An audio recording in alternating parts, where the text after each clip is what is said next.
늘 급한 일로 쫓기는 삶. 제1부 삶의 원칙을 세우라. 제6장 3단계 시간 예산을 세우라. 몇 년 전 나는 멕시코시를 처음으로 방문했습니다.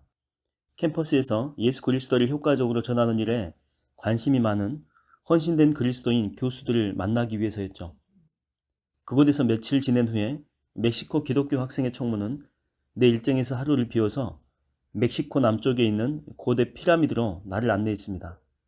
어느 대학의 교수 한 분이 나를 만나러 오기로 되어 있었기 때문에 우리는 오후 서너 시쯤에 다시 집으로 출발하였죠. 중간쯤 왔을 때 가이드가 물 좀 먹고 가자며 작고 아름다운 어느 마을에 차를 세웠는데 나는 사실 좀 놀랐습니다. 한가로이 휴식을 즐기다가 시계를 보니까 대충 계산해 보아도 약속한 5시보다 좋게 1시간은 늦게 생긴 것이죠. 그런데도 가이드는 전혀 아랑곳하지 않았습니다.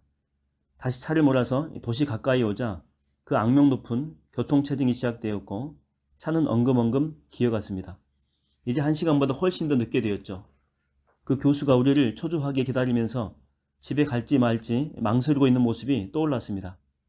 그러나 나도 어쩔 수 없는 문제였기에 결국 걱정은 접어두고 경치를 즐기기로 했습니다. 7시가 다 되어서야 가까스로 집에 도착했습니다. 약속 시간보다 2시간이나 늦은 것입니다. 그런데 놀랍게도 그 교수는 아직 오지 않았습니다. 얼마 후에 그가 도착했는데 아무런 사과의 말도 없이 중요한 교수 회의가 있었고 분위기가 과열되어서 생각했던 것보다 훨씬 많은 시간이 걸렸다라고 하면서 설명을 했죠. 늦긴 했지만 우리는 대화를 재촉할 필요가 없었습니다. 그들의 관심에 따라서 저녁 식사가 9시쯤 나올 것이기 때문이었죠. 이 경험은 내게 매우 중요한 질문을 던져주었습니다. 얼마나 늦어야 늦은 것인가? 상대방이 당연히 제 시간에 도착할 것이라고 기대하는 근거는 무엇인가? 멕시코인들은 내가 익숙해 있는 기준과는 조금 다른 기준으로 살고 있는 것이 분명했습니다. 세계의 다른 많은 문화가 그런 것처럼 멕시코인들은 사건 지향적인 관점을 가지고 있습니다. 친목 모임이나 비즈니스 모임은 시간에 맞추어 시작하는 것이 아니라 그 시간이 언제가 되었든 중요 인물이 도착할 때 시작한다고 생각을 합니다. 예를 들어 필리핀에서는 만찬 때 시간에 맞추어 음식이 나올지라도 사람들은 주빈이 도착하는 그 시간에 맞추기 위해서 음식에 손을 대지 않고 기다리느라고 나중에 식은 음식을 먹는 경우가 종종 있다고 합니다. 이른지 늦은지는 시계가 결정하는 것이 아니라 특별한 사건이 결정하는 것이죠. 그러나 미국 문화에서는 시계에 맞추어 활동을 계획하고 수행하게 됩니다. 사람들은 모든 일이 계획대로 시작되고 끝날 것이다 라고 예상을 하죠. 10계명에 들어가지는 않지만 그에 못지않게 중요한 계명이 바로 늦지 말지니라 라고 하는 것이죠. 일을 위해서건 노를 위해서건 우리는 제 시간에 늦어도 몇 분 이내에는 도착해야 합니다. 그러나 오늘날과 같은 다윈주의 시대에서는 절대적인 것들이 무너지고 있습니다. 시간 엄수라고 하는 기준이 이제는 상대방이 얼마나 늦을지를 알아내는 기술처럼 여겨지는 것 같기 때문입니다. 소제목입니다. 사람과 사물. 필리핀 만찬의 예는 사람과 사물의 차이를 알게 해주죠. 필리핀 손님들의 주된 관심은 그 참석자들에게 있습니다. 미국 손님들이라면 점점 식어 맛이 없어지고 있는 식사에 더 많은 관심을 가졌을 것입니다. 우리는 현재 시간을 어떻게 사용하는지 그리고 장래 활동을 어떻게 계획하는지를 평가할 때에 주로 사람과 함께 일하는 경우와 사물에 대해 일하는 경우 이 두 가지 중요한 차이점을 인식해야 됩니다. 우리는 사람과 사물을 다룰 때에 일하는 사람이 일보다 더 중요하다는 원칙을 이게 정말 중요한 원칙인데 이 원칙을 꼭 지켜야 됩니다. 물론 작업자는 자기에게 주어진 일을 해내야 되겠죠. 그러나 그와 동시에 우리는 그 사람의 복지도 늘 염두에 두어야 됩니다. 이것이 바로 하나님이 우리에 대해서 느끼시는 바죠. 하나님께서는 우리의 행위보다 우리의 존재 자체가 더 소중합니다. 하나님은 우리의 복지를 가장 소중히 여기시죠. 하나님은 자신의 백성을 위해서 안식일을 준비해 두셨는데 이날은 일하는 나머지 엿새만큼이나 중요했습니다. 나중에 우리는 그리스도인의 삶 속에서 여가 손용이 차지하는 위치를 살펴볼 것입니다. 우리는 다른 사람들과 하는 다양한 활동에서 가장 중요한 핵심이 인격적인 관계라고 하는 것을 인식할 필요가 있습니다. 한 번은 어느 바리새인 율법교사가 예수님을 시험하러 온 적이 있습니다. 선생님, 율법 가운데 어느 계명이 중요합니까? 예수님은 대답하셨습니다.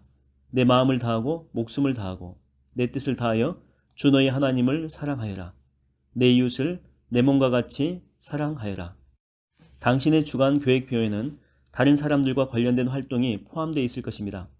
그 각각에 대해서 관계의 유형, 예를 들면 가족, 친구, 동료 또는 상황, 가정이나 이웃이나 또 교회, 원하는 활동의 종류, 여가 활동, 또 취미 활동, 봉사 활동, 그리고 빈도, 매일 할 거냐, 매주 할 거냐, 또 매월이냐, 이런 것들을 적어 넣으십시오. 만일 매월 하는 활동이라면 앞에서 말한 주간 계획표에 특별히 넣지 않아도 됩니다. 그런 경우는 좀 더 장기적인 관점에서 특별하게 다룰 것입니다. 이와 같은 관계의 영역은 효율이 아니라 효과를 필요로 합니다. 좀 더 적은 노력을 들여서 좀 더 많은 일을 하는 것이 중요한 것이 아니라 다른 사람과 의미 있는 관계를 맺는 것이 중요한 것이죠. 그런 관계를 맺는 것은 거기에 수반되는 시간과 에너지에 비하게 되면 정말로 비효율적인 것일지 모르겠지만 그래도 참 중요합니다. 여기서는 단지 시간의 양이 아니라 시간의 질이 목표가 되는 것입니다. 예를 들어서 응급수술을 받기 위해 입원한 친구가 있다고 합시다.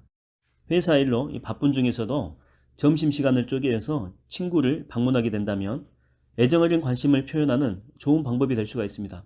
반면에 결혼 생활에 위기를 맞은 친구가 자신의 이야기를 관심 있게 들어줄 사람이 필요한데 뒤늦게 찾아가 이야기를 들어준다면 이것은 질 높은 시간이 될 가능성이 낮지요. 이제 당신의 계획표 속에 이미 확정된 일과 활동들을 살펴보십시오. 이것을 당신이 중요 항목이라고 결정하고 시작한 것들, 즉 당신의 중장기 목표들과 비교해 보십시오. 그리고 목표를 달성하는데 도움이 되지 않은 것들이 있는지 살펴보십시오. 그런 활동들은 아예 없애버리거나 당장은 아니더라도 점차 없애버려야 하지 않을까 생각이 됩니다. 다음 장에서는 안 돼요 라고 말하는 기술에 대해서 살펴볼 것입니다. 소제목입니다. 3단계 시간 예산을 세우라. 우선 근본적인 현실을 직시하는 것이 필요합니다. 당신의 삶은 단숨에 재정리될 수가 없죠. 많은 시간관리 프로그램이 이 점에서 오류를 범하고 있습니다. 그들은 당신이 백지 한 장이나 계획표 하나를 들고 앉아서 목표를 달성할 수 있는 전혀 새로운 시간표를 만들어낼 수 있다고 가정하고 있습니다. 오, 새로운 당신을 보십시오 라고 말이죠. 그러나 즉각 새로운 시간표에 맞추어 사는 것은 현실적으로 불가능합니다. 당신의 현재 활동 양식은 복합적이죠. 다소 차이는 있겠지만 당신의 활동은 수년에 걸쳐서 반복된 서로 관련 있는 욕구나 습관, 그리고 만족감 등을 반영을 하고 있습니다. 이것들 중 어떤 것들은 끈질기게 계속될 것입니다. 정치와 마찬가지로 자기 개선은 단계적으로 이루어지는 이 가능성의 예술로 볼 수가 있다고 하는 것이죠. 당신이 바닷가에 앉아서 하얀 파도를 바라보고 있다고 한번 상상해 보십시오. 그때 몇 마력짜리 모터를 단 길이 10m의 쾌속선이 달려옵니다. 그러더니 단 몇 초 만에 갑자기 배의 방향을 90도로 꺾습니다. 이 갑작스러운 항로 변경을 분명하게 감지한 쾌속선에 타고 있는 탑승자들은 난간을 꽉 잡은 채 숨을 죽이고 있죠. 그때 또 멀리 대형 여객선이 보입니다. 당신이 눈으로 그 배를 쫓고 있는 동안 그 배도 항로를 바꿉니다. 그러나 이 배는 쾌속선과는 전혀 다르게 움직이죠. 선장은 항로를 바꾸기 위해 방향타를 몇 도만 바꾸라고 조타수에게 지시를 합니다. 배는 아주 천천히 돌고 있기 때문에 수백 명의 승객은 이것을 잘 감지하지 못하죠. 사실 당신도 그 배를 오랫동안 바라보고 나서야 배가 지나온 긴 커브를 보면서 배가 새로운 항로로 가고 있음을 분명히 알게 됩니다. 만일 선장이 쾌속선처럼 빨리 오른쪽으로 라고 명령했더라면 그 배의 연결 부위들은 조각조각 갈라져서 뱃머리에서부터 시작해서 결국에는 해저로 곤두박질 치고 말았을 것입니다. 우리 인생도 대형 여객선과 같죠. 우리는 항로를 조금씩 바꾸어야 됩니다. 그렇기 때문에 우선은 당신이 현재 하고 있는 방법대로 시간을 사용하되 당신이 할 수 있는 만큼만 조금씩 변경하는 것을 계획하십시오. 주님은 우리가 한 번에 한 가지씩 배울 수 있도록 도와주시는 이해심 많은 선생님이십니다. 그분은 당신이 계속해 나갈 수 있도록 도우실 것입니다. 좀 더 많은 시간을 들여야 하는 경우 우선순위가 높은 활동을 하나 선택하십시오. 그런 다음에 그 일에 필요한 시간을 확보하기 위해서 줄이거나 빼버릴 수 있는 활동이 무엇인지 결정을 내리면 됩니다. 만일 그 일 당장은 당신을 필요로 하는 일이라면 점진적으로 줄여나가야 될 것입니다. 중요한 것은 조정과 선택입니다. 이미 꽉 차 있는 시간표에 틈을 헤치고 새로운 활동을 끼워 넣는 것이 아닙니다. 예를 들어서 당신이 현재 매일 성경 읽고 기도하는 시간을 갖고 있지 않다면 자명종을 울리는 시간을 15분 내지 20분 앞당겨 설정하도록 하십시오. 일어나기 힘들다면 좀 더 일찍 자도록 계획하시면 됩니다. 당신은 저녁 시간에 너무나도 많은 일을 하고 있는지도 모릅니다.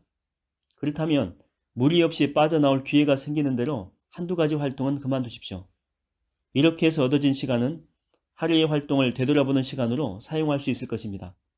이제 당신은 시간을 충분히 할애하고 있지 못한 또 다른 중요한 일에 대해서도 이런 식의 절차를 밟고 싶을 것입니다.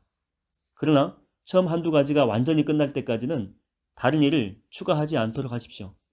하나씩 작은 성공을 거두게 되면 이 과정을 계속하고자 하는 용기를 얻게 될 것입니다.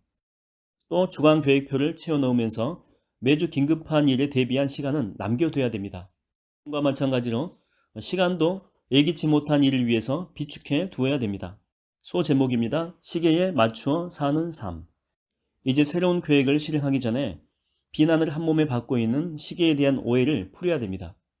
우리가 알고 있는 형태의 시계는 13세기에 발명되어서 공공건물에 처음 설치되었던 것 같습니다.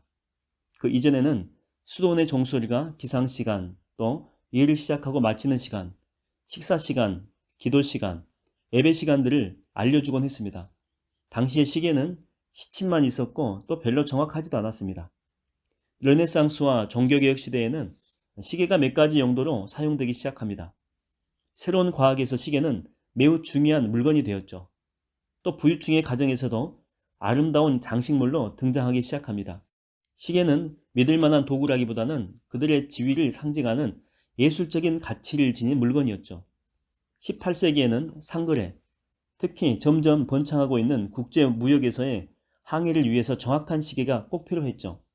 더 많은 상인들이 시계를 샀고 1800년에 이르러서는 전문직과 상업에 종사하는 사람들이 흔히 회중시계를 갖고 다녔습니다.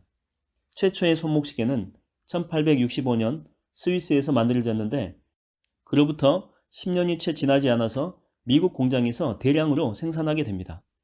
19세기에는 시계의 역할에 엄청난 변화가 있었고 이는 사회의 일대 혁명을 일으키게 됩니다.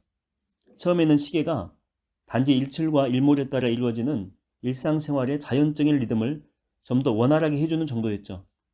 그러나 이제 산업혁명이 시작되면서 시계는 개인의 생활을 통제하고 대규모 사회 집단을 조종하기 시작합니다. 시간을 좀 더 잘 지킬 수 있게 해주는 도구들은 처음부터 환영받기도 하고 배척당하기도 했죠. 어떤 사회학자들은 시계가 인간의 삶을 통제하는 현대 생활에서 다른 어떤 기계보다도 강력한 폭군적인 요소를 지니고 있다고 비난합니다. 우리의 일상생활을 보게 되면 이런 판단은 옳은 것 같습니다. 매일 아침 자명종은 시끄러운 소리를 내면서 우리를 깨우죠. 어떻게 보면 시계는 옷 입고 아침 식사하는 때부터 출근, 일, 저녁 활동, 그리고 잠자리에 들기까지 우리를 계속해서 감시하고 있습니다. 시계는 끊임없이 우리가 예정보다 늦었다는 것을 말해주죠. 그러나 대부분의 비판은 시계의 역할과 시간의 의미에 대한 오해에서 비롯된 것입니다. 우리는 시간이 단지 활동이나 움직임, 변화의 척도라고 하는 것을 살펴보았죠. 시계는 단지 시간의 경과나 흐름을 알려줄 뿐입니다. 시계도 시간도 어떤 좋은 일이나 나쁜 일을 하는 것이 아니죠. 시계는 다만 우리가 선택한 활동을 추적하고 있을 뿐입니다. 이런 점에서 시계와 온도계는 비슷한 부분이 있죠. 온도계는 온도만 측정할 뿐이지 그 자체가 좋거나 나쁜 것이 아닙니다. 그것은 오히려 온도계로 측정하고자 하는 내용에 달려있는 것이죠. 예를 들어서 섭씨 40도의 온도는 사람 몸에서는 질병의 징조라는 나쁜 소식이지만 실험실에서는 화학 반응이 잘 일어나고 있다는 좋은 소식일 수가 있죠. 고대 그리스에서는 나쁜 소식을 가져오는 사람을 죽이는 관습이 있었습니다. 시계가 나쁜 소식을 전해준다고 해서 시계를 비난하는 것은 이와 다를 바가 없죠. 사실 달력과 시계는 의미 있는 인생을 살기 위한 좋은 도구가 될 수 있습니다. 달력은 어떤 일을 완성하는 데 필요한 시간을 추정해서 미리 계획하고 앞날을 내다볼 수 있게 해줍니다. 시계는 실제로 사용되는 시간을 측정해서 필요하다면 시간표를 조정할 수 있도록 지침을 주죠. 이런 도구들을 지혜롭게 잘 사용하게 되면 긴급하지만 그다지 중요하지 않는 일로 가득 차서 계획한 일을 정작 하지 못하게 되는 것을 미연에 방지할 수가 있습니다. 달력은 우리가 뛰고 있는 경기장의 경계를 정해주고 공을 골문으로 몰고 갈 수 있도록 북돋아주죠. 시계는 활동을 감시하고 시간이 다 되는 때를 경고해 줍니다. 게임의 법칙 안에서 우리는 마음껏 기술을 발휘하고 목표를 이루게 됩니다. 다른 도구나 기술과 마찬가지로 달력과 시계도 오용될 수 있습니다. 우리에게서 시간을 빼앗아 자신의 유익을 위한 활동을 강요하는 사람들에 의해서 폭군처럼 사용될 수도 있죠. 반면에 예수 그리스도의 주대심 아래 시계에 맞추어 사는 삶은 그분의 뜻을 이룰 수 있는 자유를 줍니다. 그래도 중요한 질문 하나가 남아있죠. 우리는 어떻게 하면 다른 길로 빠지거나 잠식당하지 않으면서 우리의 헌신을 이루는 계획을 지켜나갈 수 있을까라고 하는 질문입니다.